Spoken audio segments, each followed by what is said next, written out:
Hi guys, how are you doing? I am recovering from a cold, but don't worry, I'm doing it in the beautiful Virgin Islands, so we're good. I have a friend who's living here for a period of time, and of course I had to come visit. I brought Clam. She's running around somewhere, but either way, today's video is going to be me not only telling you all the books I read in June, but also showing you the books I brought with me to St. Croix. June for me was a pretty intense reading month. I was very determined to try and kind of a little bit catch up on my reading goals, which like the numbers don't exactly matter, but basically it's like around 60 books this year. I've been severely slacking on that for a number of reasons, and so I did a couple of things in June to really like push that forward, including finishing some of those books that were like lingering and like I had almost finished or something along those lines. So the first book that I finished in June was A Present Past, Titan and Other Chronicles by Sergei Lebedev. So this is a very interesting short story collection that seeks to shed light on the ghosts of the Russian Soviet past that still managed to tentacle their way into contemporary Russian life. And it has an eeriness, it has a disturbingness, and a sense of like an omnipotent evil, something like an eldritch horror, like something that's like an evil that has seeped into the soil, a cruelty that has seeped into the water. Like there's a lot of like underground,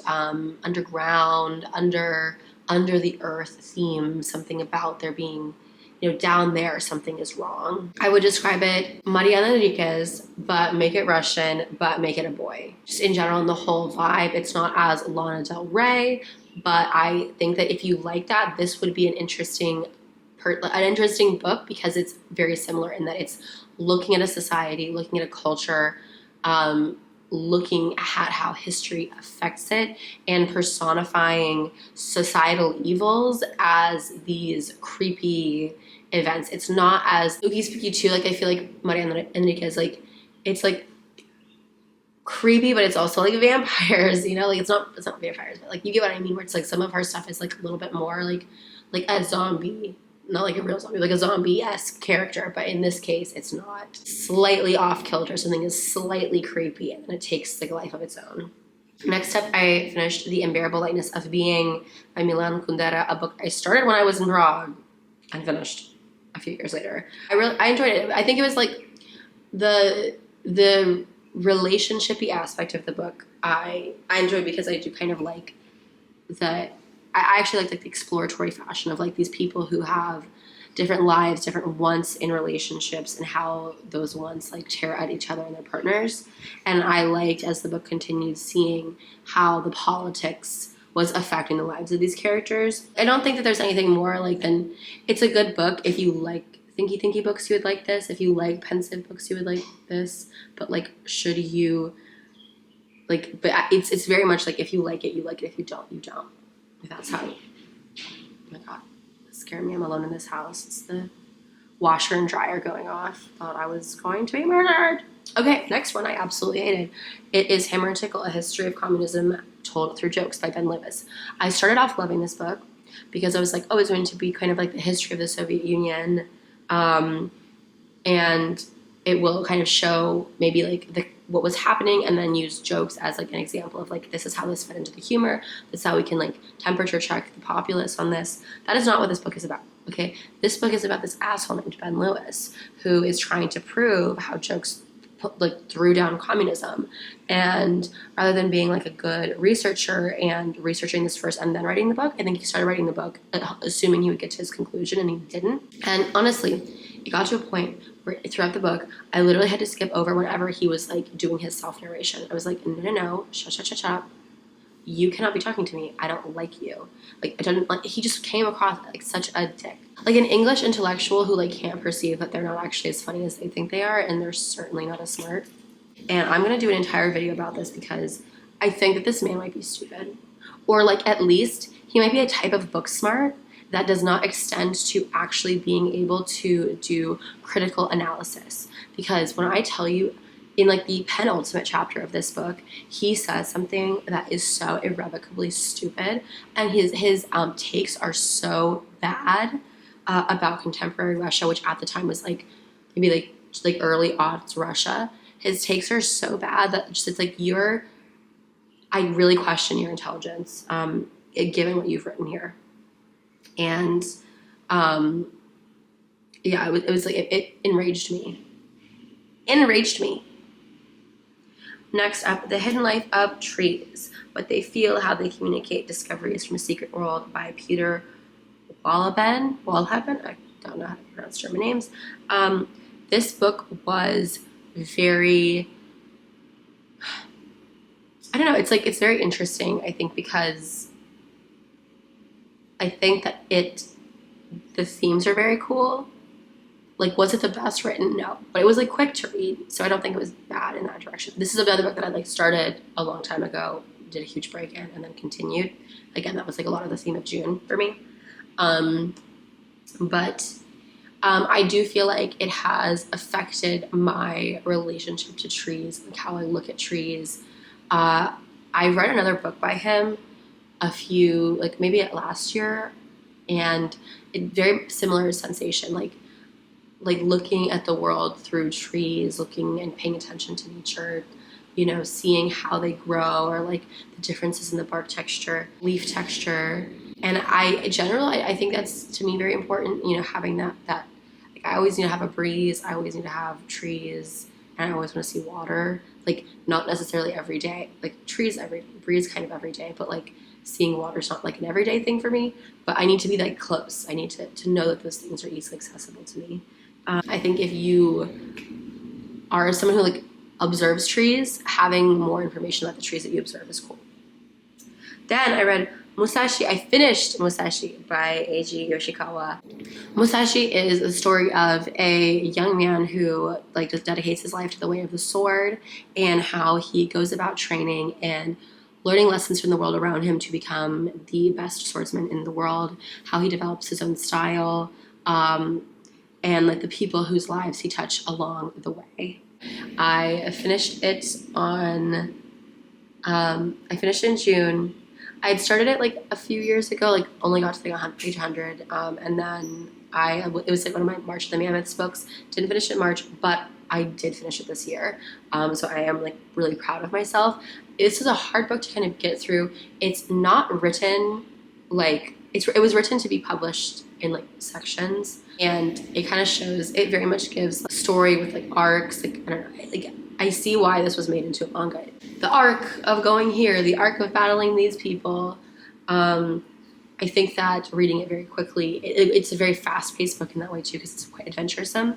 It is sort of hard to get from like A to Z, page 1 to 970 in one go. I like it. Like it was a fun read, but it didn't break my mind. But if you like kind of samurai novels, I think you would like that.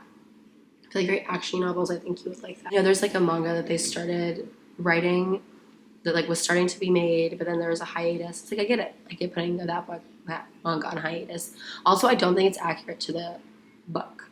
Oh, let's do that one thing. Alrighty, then after that, I listened to Harriet Tubman live in concert by Bob the Track Queen, and I listened to the audiobook version. I saw Bob posted a video, and I might, like, if I remember to include it in the description, where someone was saying Harriet Tubman wasn't real, and Bob was kind of reacting to that and explaining why that's not true, and kind of debunking some of the things that are said. With compassion, I'll say that. Like, I don't think it was like a "you're an idiot" debunk. It was like a, oh no, like, I get why you don't trust history, but like, let me tell you about history and this like very important figure in history. So Harriet Tubman live in concert is what's that old thing, like if you blow a trumpet and like the heroes of history return.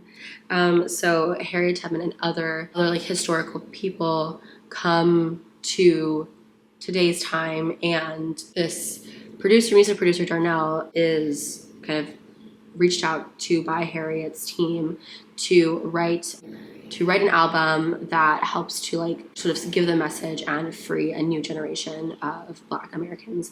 And Bob actually like published some songs that are based in kind of the story he was writing. One that I've been listening to almost on repeat is Queen of the Underground. which like samples Wade in the Water. I think it's a very beautiful look at the book itself. I would say it kind of gave me like YA feelings, and I think just because it obviously touched on like larger contemporary social issues, but it was kind of about like Darnell and his relationship to these people and what he was learning from these people. And Bob is very funny, so the book itself was very funny, and it was written in a very kind of like casual tone. I do kind of wish like there maybe had been some more exploration of like, not exploration, exploration of like, if these people were to be arriving now, like why now? What about now requires like the God of the universe to bring these people forth, or like the spirit of the universe to bring these people forth into a march? Wow, that is so loud. That's louder than I am. So yeah, like why would these people be brought into today's day and age? But it is a very it's like a fast-paced book. I think it has a good story. It has some interesting elements of layering in these two characters. Well, there's many characters, but like specifically the character of Minty or Harriet Tubman, and then the character of Darnell. And I think that it's very beautiful to see like how he like draws up Harriet Tubman and all of the work that she did, and discusses and displays her life to just like, I think, do a really good job of like teaching newer Americans like what does it mean. Like what did Harriet Tubman really do? Not just in like she helped like free slaves. Like how, I don't even want to say exceptional, but like how much she did. Then I finished The Bible Says So: What We Get Right and Wrong About Scripture's Most Controversial Issues by Dan McClellan. I listen to Dan McClellan's videos on YouTube. He's like a biblical scholar. So I was just kind of curious to listen to his book. I'm not someone who was raised like super religiously, so I don't think I had some of the more fundamentalist interpretations of the Bible. Like to me, it's always been like more of an allegorical lessons through stories book. So I don't think like it wasn't like myth-busting things I believed about the Bible, but it was just interesting to see and read, and I wanted to support two of these books are me supporting YouTubers that I like. Well, Bob the Drag Queen, I think, is like more than a YouTuber, and Dan McClellan's also more than a YouTuber, but people whose media I mostly consume through YouTube, I should say. And lastly, I finished What Is Life Worth? The Unprecedented Effort to Compensate the Victims on Flight 11 by Kenneth R. Feinberg. This is a man who, he was like leading the 9/11 Victim Compensation Fund, and he kind of goes through how he works to do that compensating, how like all the way they had to like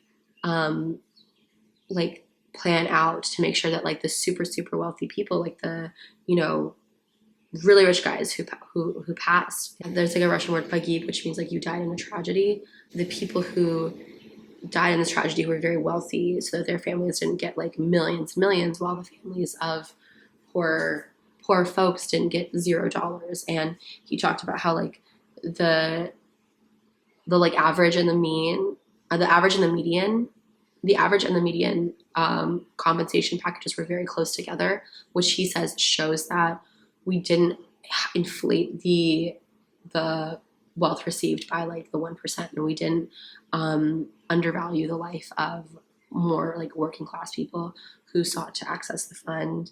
They said there was only like 7 people who could have accessed the fund who didn't. And I think it was a look at America post a tragedy. There were some comments in the end that like about like the character of America that kind of saddened me, and how America is like, we're to pull yourself up by your bootstraps to compensate the victims of other mass tragedies. And I'm like, I don't like that about America. But I think it's an interesting look at like how a lawyer has to navigate. I'm actually not going to talk about my books that I brought with me to St. Croix. That'll be another video. But thank you so much for watching this. I will try and get it out quickly so it's no longer out of date. And again, I apologize for my voice. Other than that, thank you so much for watching. Yeah, next time you see me, I'll be tan from the beach.